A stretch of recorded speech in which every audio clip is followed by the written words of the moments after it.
Summit in Akure. A statement by the State Head of Service, Mr. Nira Adeyemo, said the summit will hold at the International Culture and Event Center, the Dome, by 10 a.m. Expected participants at the summit include heads of service of Ekiti, Osun, Oyo, Ogun, Lagos, and Ondo States. Also, the Directors General of Dawn Commission and the Bureau of Public Service Reform will be in attendance.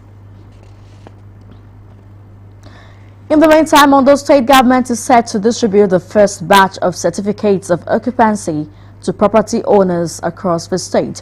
Chairman, Ondo State Internal Revenue Service, Tolu Adegbie, who addressed stakeholders in Akure, said the distribution is under the home ownership scheme of Ondo State government. Omorio Lahungbeji reports that representatives of financial institutions, the ministries involved in the scheme, including other partners, were present at the event.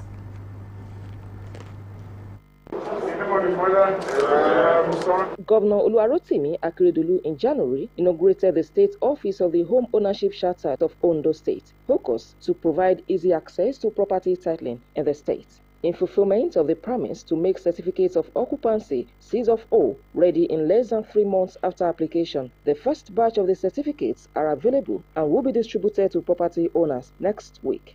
We have people who have been trained. Chairman, Ondo State Internal Revenue Service, Tolu Adegbie, maintained that the agency will ensure that it stands in the gap for the residents and government to break the barrier of delaying the issuance of Cs of O, which according to him is exacerbating the economic situation of the state. He added that people are now taking advantage of the scheme, with more than half of people that applied from the diaspora. We handle all that back end. Any information you want about land, about focus, about CFO, even title deed registration now for the bankers, which is why we call the bankers here today. Just phone this number, we will track it for you. Once you have submitted, if there is any issue at all, you don't need to leave your office. Send us emails, give us a phone call, WhatsApp message, we'll deal with it.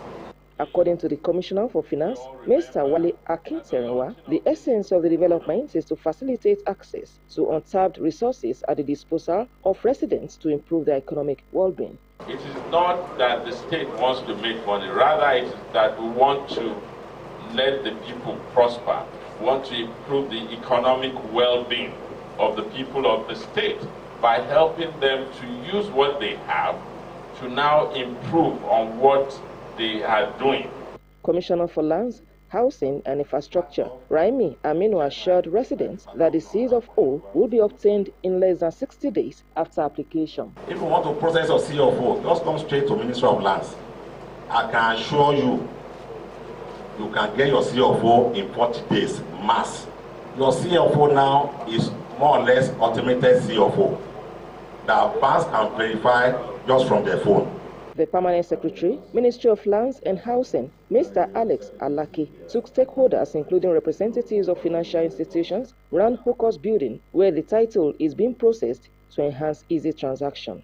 With the high rate of development recorded so far, it is expected that the process will be available online, where clients can complete the procedure within the confines of their homes.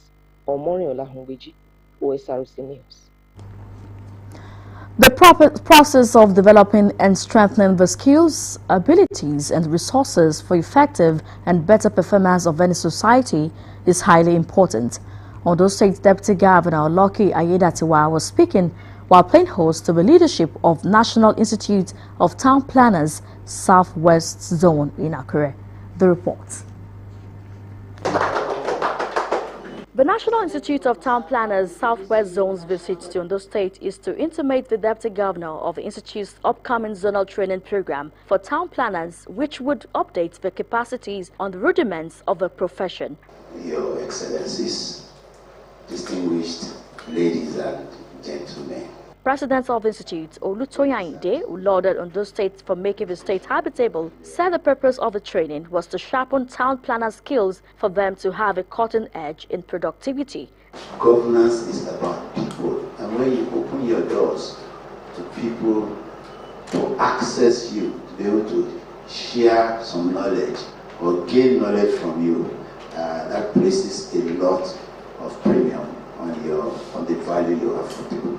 The purpose is to sharpen our tools for cutting-edge productivity. So because the world changes and information comes in, innovations come in less than 6 months. In hours now, it's coming. And so we want to acquaint our members with the new tools so that they can get better and better and be able to serve governments like yours. Deputy Governor Lucky Ayedatiwa expressed delight that the institute is embarking on a training program which is aimed at building a strong and better society, stating that the state government prioritizes training and retraining of its workers. Ayedatiwa disclosed that the state government would speed up the enactment of urban and regional planning law to enhance development of all sectors of economy as well as the advancement of all segments of society. Updating your members for effective or for better production and service is very important in any profession, because like you always said, times are changing. Nothing is static in this world. Even society itself evolves, and the evolution brings about new challenges, new demands. So we have to keep up with the speed of development, and education is very important. So organizing programs like this to engage your members, it's always said that you learn, unlearn, and relearn. The two-day event is expected to create a platform for town planners to acquire new knowledge and skill development and the practice of the profession. We take a commercial break now. Where we return, APC adjusts its schedule of activities for presidential, governorship, National Assembly and State House of Assembly primary elections. Do stay with us.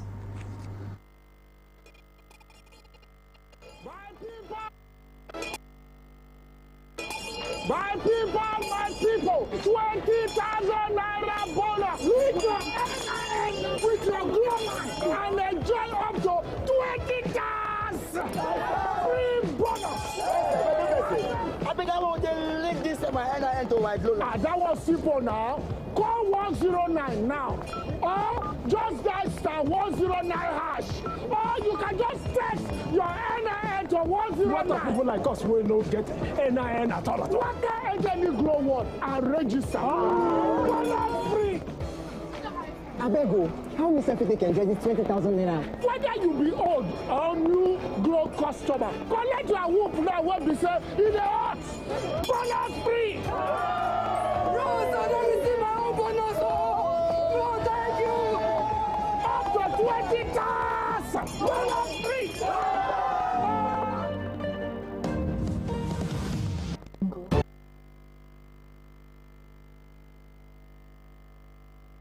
You can watch us live on our website www.osrc.ng or follow us on Facebook, Osrc TV Ondo, and on YouTube you can subscribe to our channel, Osrc TV Ondo. The former aide-de-camp to ex-Ondo State Governor Olusegun Agagu, Mr. Babatola Afolabi, has been promoted to the prestigious rank of Commissioner of Police in the Nigerian Police Force.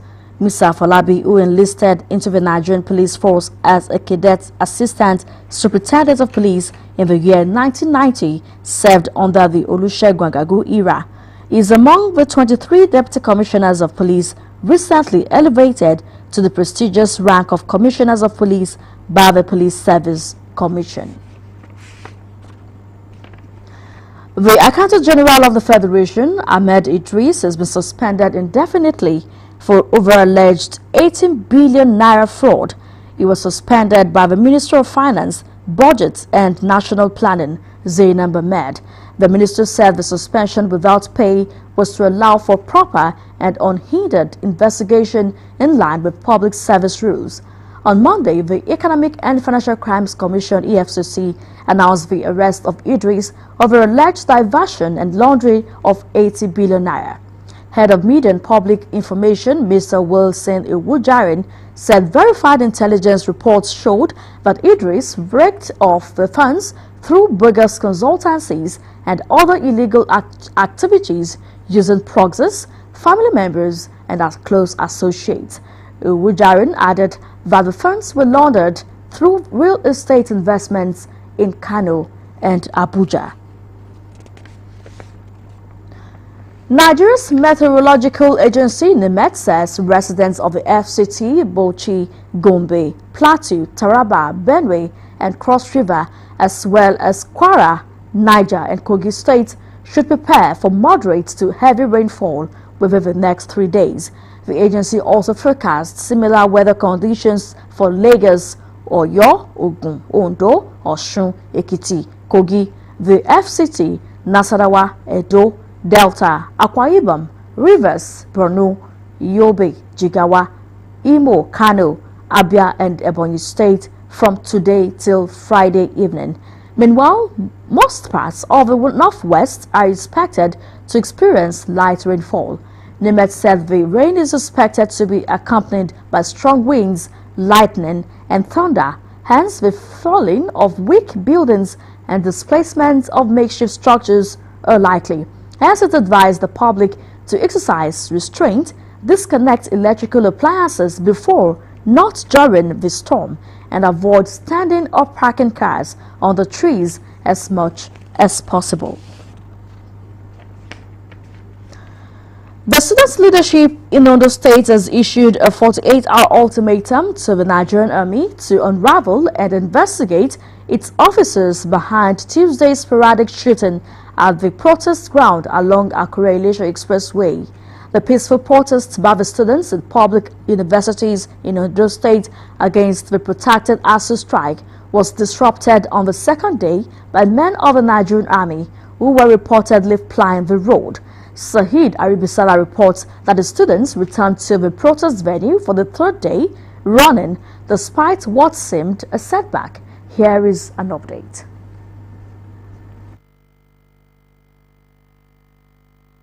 Wednesday, May the 18th, 2022 will be the third day students in Ondo State will be occupying this federal road along the Akure-Ilesha Expressway in protest against the ongoing ASU strike, despite Tuesday's sad scenario where they were dispersed by alleged military officers. They're back on the road and they say they will not relent just yet. In usual manner, like previous days, the Akure-Ilesha Expressway was blocked with heavy-duty trucks while canopies mounted on the road provided shelter for the protesters. However, the missing spice from the previous day was the lack of music from the station's sound system, which the students claimed was destroyed from Tuesday's fracas with some men of the Nigerian Army. The leadership of the student body in the state said a 48-hour ultimatum has been issued to the Nigerian Army to unravel those behind Tuesday's shooting at the protest ground, while the students remain resolute in their demands. We have made our points known even to the military headquarters and to the Ministry of Defense. We have sent our petition, we sent series of letters, and on social media we get across to them. They promise that they will investigate the matter, and as a matter of fact, the Brigadier General at the Territorial Artillery Barrack is fully aware, and even though he wants to come here, but due to some situation that we can't allow him to be here, because we don't want a situation that the student will be attacking him, because based on what the ugly incident that happened, and we have sent all our evidence across the board. God will help us, and we know we are going to achieve our aim and objective of coming out here. What I know is that federal government is just listening to ASU, and they should let our students back to school. The blockage of the expressway has resulted in a discomfort for commuters who now cross the blocked portion on foot, leaving their vehicles behind. But some of them say they will bear the cost as long as it yields result. Of course, it's a very discomfort. So I'm not even pleased with it, because I park my car at home, walking as a pedestrian. So I don't know what to do. So we just have faith in our God that God should take control. I'm coming from Old Garage. I'm going to Ilaramoki. I trek almost let's say, half mile. We want to go back to school. That's the fight we are fighting. We are not fighting with the masses. We are fighting with the government and us. We don't know what between them. Just like two elephants fighting, and we are now on the grass suffering for it. For over 3 months now, public tertiary institutions in Nigeria have been without activities as the Academic Staff Union of Universities and the federal government continue to fail in reaching a common ground. Sahid Arubisala, Osrc News. And still on education-related issues, the Joint Admissions and Matriculation Board (JAMB) says there is no error in its scoring system with regards to the 2022 Unified Tertiary Matriculation Examination. It has therefore warned the public, particularly candidates, to be conscious of activities of fraudsters making false claims of errors in the scoring of candidates in the just concluded examination. The board maintained that the report is false and urged candidates to avail themselves of its user-friendly advisories on assessing their 2022 UTME results and other processes through periodic visits to www.jamb.gov.ng. Residents in Ondo State say they are impressed by the level of compliance by traders to the ban on roadside trading. They charge those who are yet to comply to see sense in government's efforts at further decongesting roadsides to sustain the free passage for vehicular and pedestrian traffic. Joy Piles reports from the popular Ojaoba in Akure, the Ondo State capital, that government has vowed to enforce the restriction. Her report. It is no longer news that Ondo State government has begun the enforcement on roadside trading in the state. A visit to some major roads and strategic junctions where the activities of traders and hawkers caused vehicular and traffic gridlock showed reasonable compliance as motorists now freely navigate the routes. However, at some other junctions, traders could still be seen flouting government's directive by displaying their wares on pedestrian paths and walkways on market corridors, hampering free movement, but on sighting Osrc's camera took to their heels. Commuters as well as motorists commended the state government's move, saying it has brought relief to motorists plying the area. You can see how people are moving freely on the road, unlike before, where the marketers will bring their goods to the main road and people will find it difficult to move. But this time around, I think it's good. It's a nice thing for the road to be free whenever you're moving around. And if you look at it, it's one of those things that makes movement easy around us. Because if the road is choked up, anything can happen before you know it. Before, it's no feel fine, but now it's fine because everybody they waka, they do nyanga now, they waka as you like, so it's fine. It's not like this before. There's no movement like this. Everywhere is blocked before, but now we can see everybody can go as we like. We can go. Nothing can disturb us now. They appealed to traders to adhere to lay down directives while calling on government to help provide alternatives for traders to conduct their business. Ọjà bí so ti pẹ́ tó ti develop ẹ̀ láyé àtijọ́ irú àwọn areas tí tó ṣe develop ń ṣe kí gọ́ọ̀mẹ̀ntì bá wa ṣe ọjà síbẹ̀ so that àwọn èèyàn náà lè máa nájà ń bẹ̀. It is the collective responsibility of government and the people to ensure the state is in order, and the enforcement, which started with the pulling down of illegal structures, according to the government, has come to stay. Joy Pius, Osrc News. Now to electoral matters. The All Progressives Congress APC has adjusted its schedule of activities for the presidential, governorship, National Assembly and State House of Assembly primary elections. This was contained in a statement by the party's National Publicity Secretary Felix Murka. He said the National Working Committee, NWC, of the APC has rescheduled the primaries of the governorship and House of Representatives till Thursday, 26th of May 2022, while the Senate and House of Assembly primaries will now hold on Friday, 27th of May. The development is coming a day after the APC spokesman denied an adjustment in the timetable for the primary elections. In the meantime, the Federal High Court sitting in Osrc has affirmed Ademola Adeleke as the authentic candidate of the People's Democratic Party (PDP) in the July 16 governorship election in Osun State. Justice Nathaniel Emmanuel made the declaration while delivering a ruling in a suit filed by a factional candidate of the PDP, Prince Dotun Babayemi.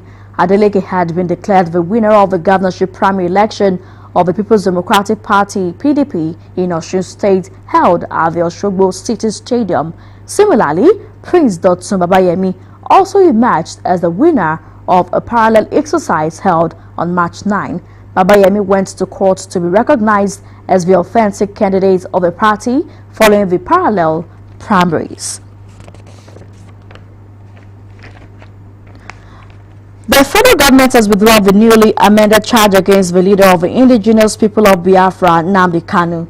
Kanu had been denied a bail application by Justice Binta Nyako of the Federal High Court in Abuja on the grounds that his absence in the past since 2017 should be determined before a bail application would be entertained. Upon withdrawal of the newly amended charges by the federal government, the Federal High Court struck out the charges preferred against Nnamdi Kanu.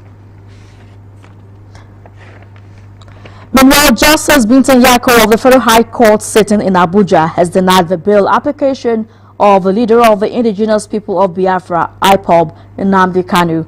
Ruling on the bail application, Justice Binta Nyako said the issue of Kanu's absence in the past since 2017 should be determined before his bail application will be entertained. She added that Kanu breached his former bail conditions, and until that is heard, his present bail application is immature.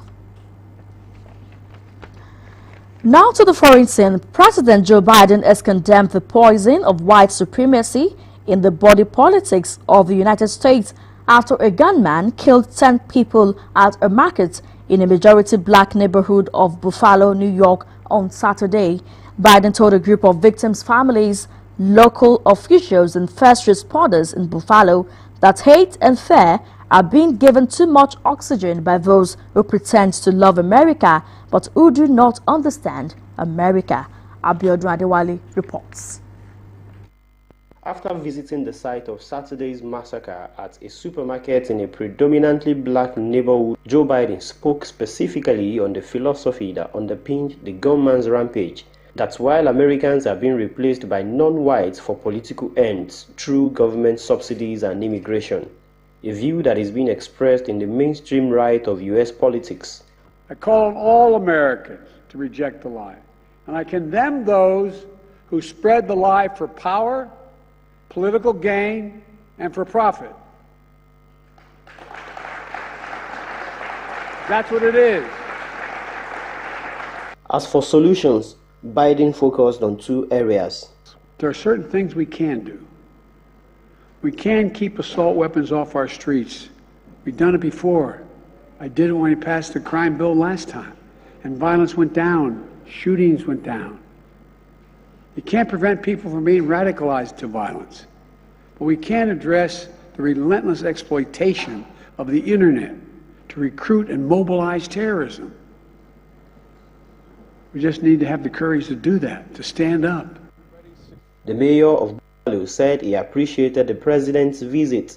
The number of flowers, candles, and other items that were there show the tremendous impact that this horrible act has had on the community. Saw a real resolve in the president to make a difference, to try to bring to an end mass shootings in this country. But even Biden himself admits that he is very unlikely to get an assault weapon ban passed in Congress, and from left to right, there is suspicion of any attempt by the government to regulate constitutionally protected free speech. Yes, yet civil libertarians say you could begin fighting white supremacists, but in the end, the government could attempt to ban anyone it feels is an enemy. The shooting has highlighted the socio-economic foundations of American communities. At least this neighborhood had a supermarket, Now it is closed with residents relying on food banks. It was putting all that focus downtown, rebuilding downtown. But in the meanwhile, we suffering. We always been suffering on the east side and further down the east side.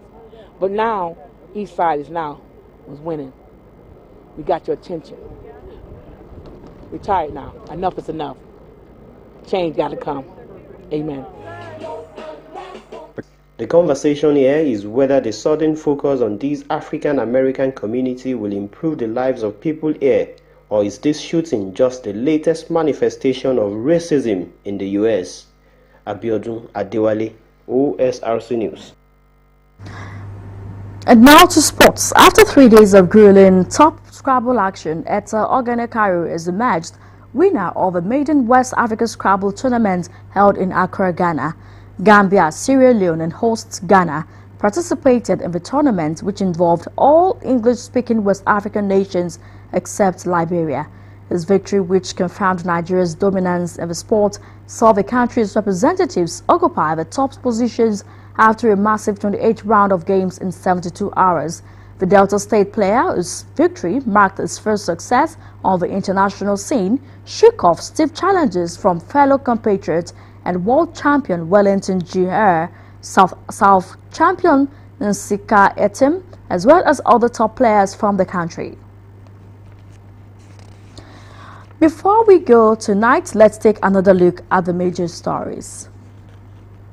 Ondo State government has said plans have been finalized to distribute land title documents to property owners. Following NIMET's forecasts of downpour in states including Ondo, residents have been told to embrace safety measures.